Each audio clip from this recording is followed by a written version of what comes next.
And welcome to the OHIO podcast. I am Chris Wilds, and of course, joining me today is my co host, Eric Boggs. And Eric, today we are going to be discussing the big news coming out of Evanston, Illinois, and that is the dismissal of one of the longest tenured football coaches that was currently in the Big Ten, that being former hmm Northwestern star Pat Fitzgerald. He is no longer sitting atop the coaching ladder at Northwestern. As most of you probably know, some pretty serious allegations came out involving hazing, racism, and even sexual misconduct among members of the program. And that's kind of brought us to the point where we're at. We're not going to rehash all the details, uh, but Fitzgerald was originally suspended for 2 weeks, then all of a sudden fired. hmm Now, none of the accusations of hazing or sexual misconduct involved Fitzgerald or any member of the coaching staff directly. This is not a Jerry Sandusky situation. No. More so, it involved their knowledge and response or lack thereof to the allegations. So, Eric, my first question: Yes. how much of this do you think is the particular incident? How much of it might be a business move in a sense? Let me explain my thought. Okay. You have a new university president. You have a beloved coach coming off two atrocious seasons, 3-9 in 2021, 1-11 last season. You imagine that new university president sees the writing on the wall and knows he may have to make a change if Fitzgerald has another bad season 3 years in a row. Does the timing of the incident make it easier to sever ties without backlash for firing a beloved coach? Now, remember, the conclusion of the investigation, both the university and Fitzgerald agreed to a 2 week suspension, and then all of a sudden, out of nowhere, the termination. Your hmm thoughts? So, I've got a lot of thoughts, but I'm going to answer your question first, and I'm going to say yes. I think that there's definitely some. This makes it easier for me to pull the trigger now type of feeling. Um, but that being said, what was Notre Dame football before Pat Fitzgerald was a part of this program as a player and a coach? Irrelevant. Exactly. The doormat, the Yeah, bottom of the Big Ten, a laughing stock, Harvard or Princeton in Power Five football. That's what it was, really you know. was. Um, Northwestern views themselves as a Ivy League school of the Midwest. I know Michigan and Notre Dame view themselves as like that as well. But let's be honest, Academically, they don't compare. Northwestern is even above them, and trying to compete in the Big Ten with those academic standards is almost impossible. And Pat Fitzgerald actually made it possible. He's the only coach ever in the history of their program to sustain a winning tradition. He has a winning, I think, he has a winning record. After 17 years, he's been to 10 bowl games in those 17 years. He has won two Big Ten West Division championships. Um, he he has the program. I looked this up earlier. The program has had 6 9-win seasons in its history. He has been 5 of them as the head coach. 5 of them. When they fired him, they basically killed their program. I don't know of anybody else who can go in there and sell that program like he could, because he was Northwestern, and they literally just cut themselves off at the knees. Now, that's my feelings on that. I have other feelings about what took place and where we're at and why we're there, but I don't know if you want to ask me those questions. And again, that's something I think that maybe is rehashed on another program after we get the maybe actually if we get a chance to see the full outcome of the investigation. Now, at this time, you know, we aren't privy to that. Northwestern is a private institution. not a public institution. They do not have to disclose unless this goes to court. There I it don't see is. this going to court. Oh, absolutely, it's going to go to court. Absolutely. The only way it doesn't go to Nor- court is Northwestern is going to settle with Pat Fitzgerald to keep this out of court, I believe. they're going to pay him almost the full amount. I agree. So that's going to bring me to my next question, Eric. How desirable is this job? Now, let's Oh, talk now, and I'll get into some of the coaching rumors later. But as of right now, you're talking about a Big Ten team, mhm. which means you get that media money. We talked about the success So and does the, every the other Big and Ten the team, though. and the status of the Northwestern alumni. I don't see paying a coach an issue. I No. don't see that as being a problem. You're near Chicago, which provides a great recruiting base, which is another big plus. Now, let's put an asterisk with that. It provides a great recruiting base, but can they academically meet the standards that Northwestern is going to require? That's left to be seen.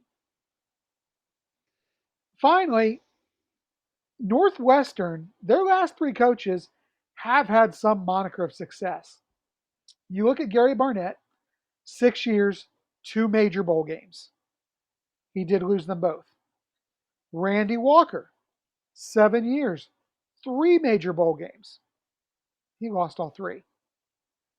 Pat Fitzgerald, as you just talked about, 17 years, 10 bowls, 5-5 record, Mhm. the only coach in at least the last 50 years to have sustained a winning record over his tenure.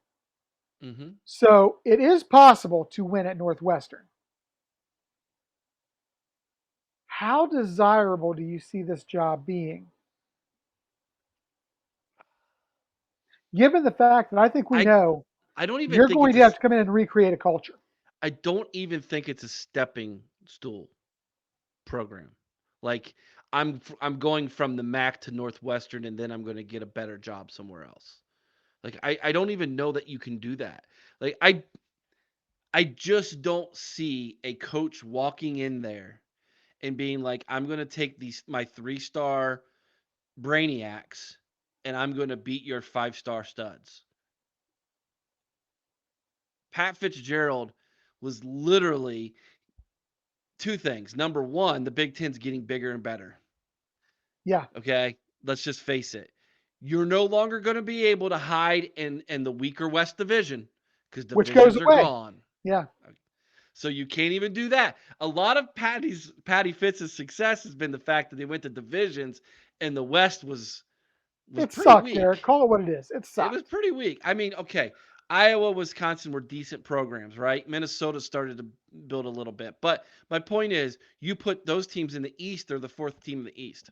Okay? So you put Rutgers or Maryland in the West, and even they are better than what we think they are, right? Oh, you put Maryland in the West for at least the last 2, maybe 3 years. They are the West champions running away with it.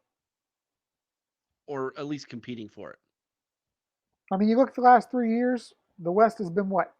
Iowa, So my point Northwestern. is my point is this. I just don't see this program being one where someone walks in and is like, "Hey, I can get you to a bowl game." I don't what what player at this point is going to trust anything that comes out of Northwestern? What parent wants to send their kid to Northwestern with all of this going on? Okay? There's and here's the thing. I can't help it. I'm going to say it. These if the accusations are true, Yes. they're criminal, Yes, absolutely. which means the boys, the young men who are making these 18-year-old, 17-year-old boys do this, if they were true, they should be right now being prosecuted. Absolutely. There's no word of that. Why? Because we have the word of one student is what we're hearing. What now Who you had have an act who had an axe to grind with the head coach. and Okay. then you've got 10 others that say, yeah, some of this may have happened, but do we know what their background is? Do they have an axe to grind? I'm not saying it's not true. I No, just absolutely find it not. It I could. find it incredibly difficult to believe that that man, Pat Fitzgerald, if he would have known this, would have let that gone on. And it could have, you know how things get blown out of proportion. Yes. It could have been something a little bit lighter than that, and now it's this big story with, that's kind of blown out of proportion. And I just don't see what the accusations are being 100% true. I just don't. So the fact that you kneecapped yourself and sent that man out, who's the it would literally be like if Archie Griffin was our head coach for the last 17 years. That is what Patty Fitz is to that program. Yeah, that's a great analogy. There's no way you would do that. It's just I find it absolutely, it is a school that is so concerned about their image that they allowed social media to dictate a decision. And I think it's going to pay dearly for them financially. They're opening a big brand new stadium, and they got worried what's going to happen, and they jumped the gun on this thing, man. And they're Northwestern at this point. Why are they even in the Big Ten? That's literally, I think the other 15 institutions, when UCLA and USC get here, should literally, the athletic directors should all get together and have that conversation. Why are they Vote them still out. here? Why are they here? They Yeah, offer they offer nothing to the Big Ten at this point, athletically, at least for football. Nothing. maybe they bumped the GPA of the conference. I don't know. A little Uh, bit. so Eric, that leads us to kind of the big question, and that's where do they go from here? You've gotten rid of the most successful coach, arguably in your program's history, the one man who in recent history has made Northwestern relevant. Now I've heard some names thrown around. I'm Sure. going to say some of these names. I want to get your thoughts. Beautiful. It hit me. First one I've heard, young guy, Mhm. Tommy Reese, It makes sense. He's the Chicago guy, played at Yep, Notre Dame. yep, Now makes he's the sense. OC at Bama with Nick Saban. We'll see. I mean, do you really wanna leave the OC at Alabama for Northwestern? He holds on for another year or 2 beyond that. Let's say he stays at Alabama for 2 years, and then, a team like, Virginia Tech opens up. Or Marcus Freeman has struggles at Notre Dame. You know, I that's I don't know that I would leave. I do not think. I know this for a fact. I don't think the head coaching job at Northwestern is better than the OC job at Alabama. here's Sorry. been an interesting one I've heard linked as well. Mhm. What about former Wisconsin coach Paul Christ? Sure, if you like winning 1 or 2 games a year. Okay. Wake Forest head coach Dave Clawson. Wake Forest is a better job. Duke head coach Mike Elko. Duke has already proven they're a better team, better job. Smart kids, better weather, ACC. You're more competitive. Duke's a better job. Tulane head coach Willie Fritz. I'm not so sure Tulane's not a better job. How about that? Now the next two, I don't Please, see any shot please, of. please hit me with it. It's coming. The first one is a newly hired offensive coordinator from Okay. Maryland, Josh Gaddis, a guy who left Michigan, Right. And he struggled in Miami. but a guy who left Michigan because Again, he I was could I kind could of see I stuck could on see him university. taking that job, but I don't know that Northwestern, he would do maybe 3 or 4 wins a year. Do you think it's enough to elevate his status, given what Northwestern is, though, to get some valuable head coaching He experience? might. You take a look. It's not like there aren't teams in this conference who hire coaches with losing records. Mel Tucker had a terrible record before being hired by Michigan State. Okay, I'll I give you believe that one. I still think he's still got a losing record overall, even though he had the one great season at Michigan State. I'll give you that one. So the last one, of course, and as Buckeye fans, I Oh don't think gosh, are there's you any really gonna? shot that this happens, No, don't but even say it. it's been thrown out there. Newly promoted offensive coordinator Brian Hartline. No, no, no way. I don't see it happening No, either. it's not gonna. And don't tell me Urban. No, no No, way. But you know who wants the job, and I'm all for it if he gets it. Ed Orgeron. yeah, Oh my gosh. Go, these just kids gotta go school, go Cats. just Like the yeah, that would be hilarious. just the sheer entertainment value of having Coach O in the conference would be awesome. I'm all for that one, dude. If that again, he won't succeed there, but that would be hilarious. But would you not agree? I've heard all these young guys mentioned and all these, coaches from maybe what might be viewed as minor programs. Do you think that that's going to even have a shot at repairing this? Because you look, this is a No. program, Eric, that's in complete turmoil at this point. Mhm. This isn't even where Ohio State was when Tressel left. This is worse than that because there is a major culture issue Mhm. at Northwestern right now. They have to now rebuild, not just hire a coach, but rebuild a culture. Mhm. Do any of these guys, and you've pretty much answered this, seem like a fit to you?